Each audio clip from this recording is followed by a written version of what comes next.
Olá você, estudante do 7º ano. Eu sou o professor Fernando e na aula de hoje nós continuaremos a ver a unidade conhecimento. Na aula de hoje nós veremos os seguintes assuntos: sofistas, a base do pensamento racional, os filósofos sofistas, os professores do discurso.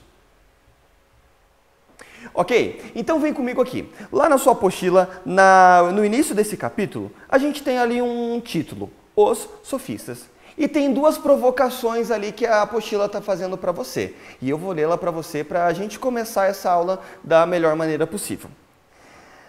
As redes sociais, como essas indicadas na imagem, apresentam um conhecimento verdadeiro?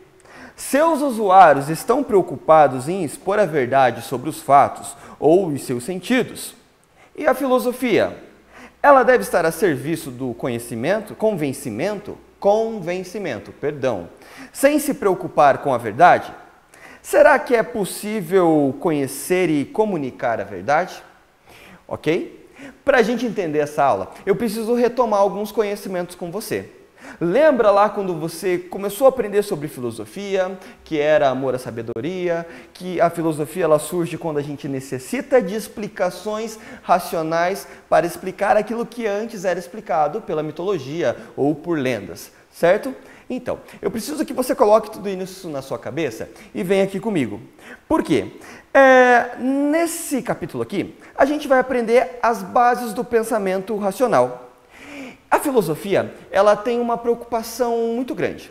A preocupação dela está repleta, está direcionada nesse início da filosofia e encontrar aquilo que a gente chama de arqué da physis. Meu Deus, professor, o que é isso? Calma, fica tranquilo. Arqué é uma palavra de origem grega, que significa essência. E physis é de física mesmo, mundo físico. O que os primeiros filósofos eles tinham a preocupação de encontrar? Qual que era a essência desse mundo físico? Lembre-se que antes a mitologia, e até hoje nós temos histórias, que contam a origem do mundo, atribuindo isso a deuses, ou atribuindo sobre outras histórias. Eu vou te dar um exemplo. Os indianos acreditavam, e acreditam ainda, que a Terra era sustentada por alguns elefantes, ok? Isso faz parte da cultura. Existem outras mitologias que explicam o surgimento do mundo de outra maneira. Porém, a filosofia não pode se contentar com essas explicações. E é nesse momento que a gente tem a base do pensamento racional. A gente se preocupa em explicar a realidade, em explicar tanto fenômenos naturais quanto sociais, ou até de comportamento, por meio da razão. Ok? Não se esquece. Filosofia explica a realidade através da razão. Guardou bem aí na sua cabeça? Então continua aqui comigo. Um dos primeiros filósofos que surgem, ele é chamado de Tales de Mileto. Lá para frente você vai aprender que Tales de Mileto, ele acreditava que o mundo ele era proveniente da água.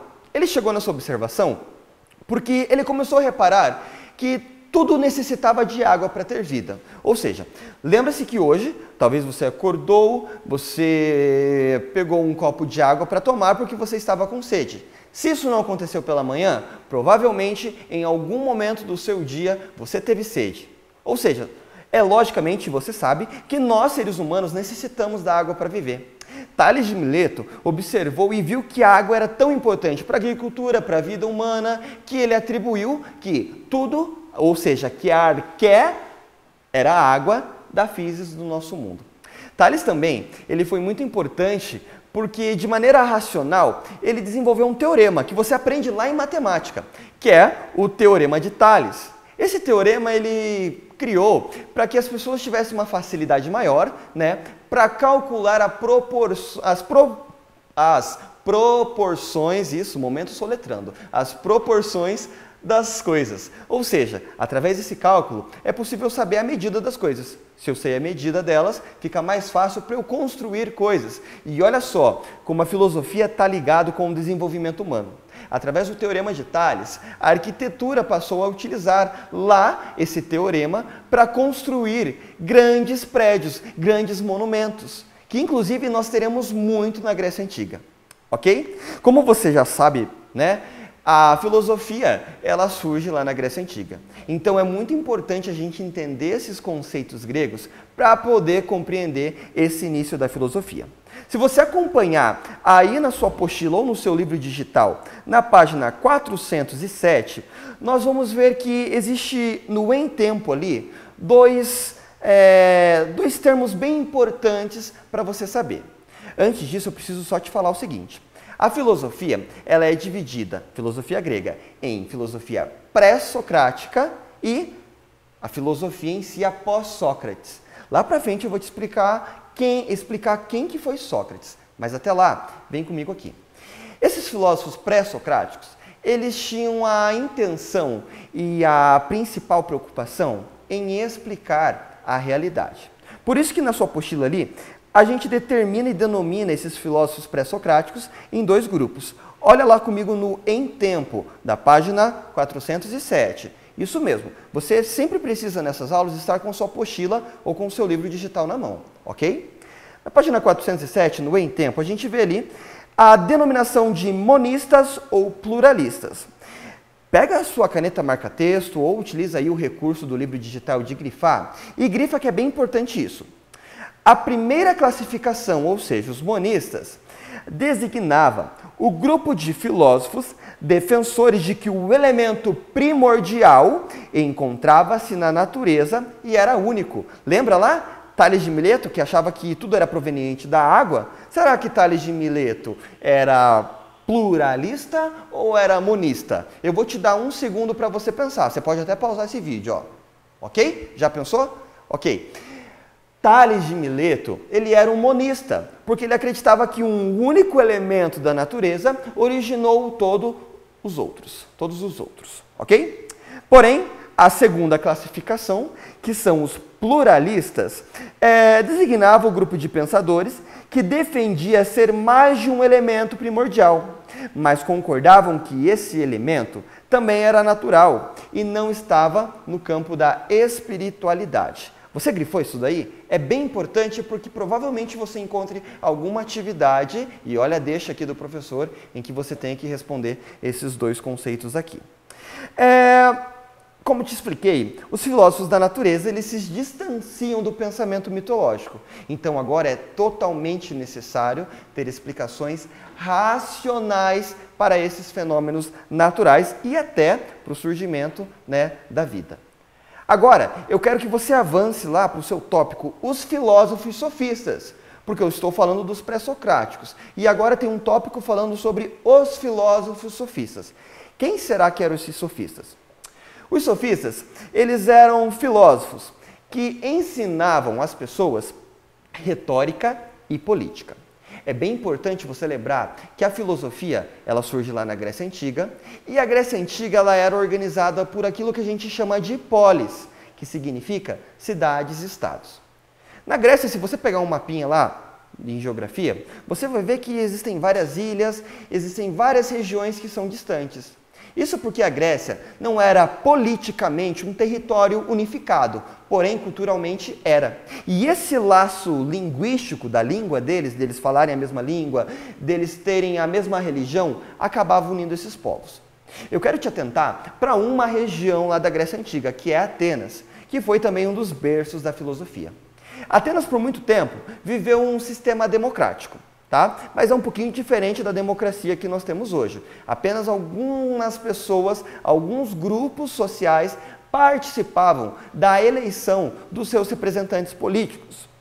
Porém, você sabe que para um político ganhar votos, ele precisa te convencer. E para isso, os sofistas, eles acabavam ensinando os filhos dos aristocratas, as pessoas de posse, para que eles aprendessem retórica, para convencer as pessoas a entrarem no seu jogo político, ok? Você lembra no começo da aula que eu te falei que esse assunto é muito importante? Lembra que eu falei várias coisas para você a respeito, tentando te convencer a você ficar comigo aqui até esse momento da aula? Eu nada mais fiz, nada menos, do que o uso da retórica. A retórica ela faz parte da nossa vida. E são os sofistas que introduzem isso na vida política grega. Ok? Então, grava bem na sua cabecinha aí. Os sofistas, eles ensinavam, tá, os aristocratas, os filhos desses aristocratas, sobre retórica e política. Ó, até na sua apostila está ali marcado. Eu acho bem importante nesse momento você pegar ali a sua caneta marca-texto ou utilizar de novo o recurso da sua apostila digital e marcar ali, porque isso vai ser muito importante lá para frente. Ok? Vem comigo. Na página 410, você vai acompanhar comigo ali um outro tópico chamado os professores do discurso. E aí, é tão importante essa parte que eu preciso ler com você o primeiro parágrafo. Então acompanhe aqui comigo. Os professores do discurso. Os sofistas eram pessoas cultas e instruídas. Eles se consideravam professores e usavam a habilidade do discurso para ensinar aos alunos a capacidade de persuasão e de falar em público sobre determinado tema. Seus alunos deviam organizar os argumentos sobre um determinado assunto e, com isso, tinham que convencer os ouvintes, levando-os a acreditar em uma ideia, mesmo que ela não fosse verdadeira. Vem aqui comigo. Professor, mas era certo o que eles faziam? Esse é o seu julgamento, ok? Eu não posso interferir nisso. Porém, os sofistas, a preocupação principal deles é explicar e ensinar as pessoas a convencerem umas às outras. Por isso que é bem importante a gente utilizar a razão para analisar as informações que chegam para nós, tá? Ok? Lembre-se disso. Lembre-se que é bem importante. Para você entender um pouquinho, eu vou te explicar aquele diagrama que tem ali na página 411, tá? Sobre o método sofista. Então, acompanha comigo aí na sua apostila ou no seu livro digital. Método sofista. Sofista, pergunta o tema sobre o qual o aluno quer debater. O aluno decide sobre o tema a ser debatido. Sofista ensina o melhor caminho para convencer a assembleia é lá onde realizava a democracia grega que eu estava explicando para você. Aluno pratica um método sofístico, convencendo as pessoas de que a sua ideia é a melhor. Ou seja, o interesse principal de um sofista não é chegar à verdade, não é encontrar a verdade, mas é convencer as pessoas de que aquilo que ele acredita é verdade, menos que ou talvez mesmo que aquilo não seja, ok? Então ele tenta convencer as pessoas de uma verdade, mesmo que aquilo não seja verdade. Gravou bem na sua cabecinha aí? Tem ali, não há interesse sobre a verdade do tema debatido. O objetivo é demonstrar a vaidade dos argumentos e o convencimento das pessoas sobre qual ideia é a melhor. Eu espero que você tenha aprendido aí sobre os sofistas e sobre esse início da filosofia.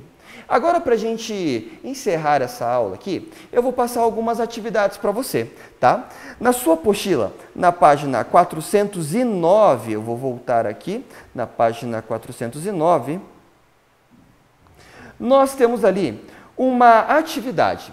E como você provavelmente está vendo essa atividade na sua casa, eu vou te dar uma dica. Chama quem está aí com você para fazer essa atividade junto com você. Explica para ele sobre o sofista, tenta talvez convencer ele a fazer essa atividade com você, olha lá o uso da retórica, e realiza com ele a atividade conexão, ok? Debate com a pessoa que está na sua casa sobre esses assuntos que a apostila está trazendo. Também é muito importante que você faça as atividades da página 411, que iniciam na página 411, tá? Você pode realizar a atividade número 1, atividade número 2, atividade número 3, atividade número 4 também, ok? Para a aula de hoje é isso. Eu espero que você tenha gostado e eu agradeço a sua atenção. Até a próxima!